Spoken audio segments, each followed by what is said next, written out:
голям мъж си ти. Не заспивай, ти си българин. Всичко е окей. Към тебе тичат хора. Хора тичат към тебе. Моля те, не заспивай. Ице, ти си голям мъж. Ти си българин. Не заспивай. Всичко е окей. Към тебе тичат хора. Ехти глас от радиостанцията.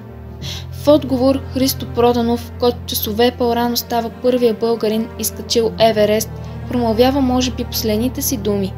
Не съм далече, аз съм гребена. Истина, а не просто утеха, към Мицо с небивал устрем се носи спасител. 8500 метра над морска височина, температура от минус 40 градуса, 4 замръзнали пръста, чието фланги в последствие са отрязани. Една безсънна нощ, жертва на личната мечта, но саможертва за живота на приятел. Вероятно така би изглеждала равносметка в цифри за героя от Хималаите Людмил Янков, който между 21 и 22 април 1984 г. смайва България и света с отчаян опит да спаси от замръзване приятеля си Христо. Людмата, както го наричат близките, изминава за рекордно кратко време денивелация от 1330 метра в зоната на смъртта под покрива на света и стига най-близко до загиващия Проданов. За съжаление, открива единствено раницата и стъпките му в снега.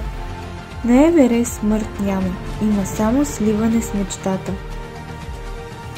Това казва Людмил за съдбата на Христо, който остава в световната история като първия алпинист, стигнал до Еверест в тежките условия на месец април. Никой преди него не е преодолявал без кислород най-трудния западен склон, известен още като жестокият път. Не питай за цената на мечтата. Бори се, литвай, падай и умирай. Носи я винаги напред в ръка. Възкръсвай, ставай, искай и намирай. Не я затваряй в себе си, в душата. Изправен дишай, никога не спирай. Мечтай за радостта, за красотата. С възторг и трепет, с вяра в чудесата. Тя ражда и мира и светлината. С кръвта заплаща любовта и свободата. Не питай за цената на мечтата. Въпреки, че не слезе от своя връх, той остава в историята и сърцата на всички българи. Повече от 25 години след неговата смърт, той все още е пример за подражание сред алпинистите. Той е най-големият, той е най-смелият. Този човек доказа, че мечтите трябва да се следват. Той знаеше цената на своята и въпреки всичко предпочете да я заплати. Не се отказа и стана легенда. Даде много на страната ни.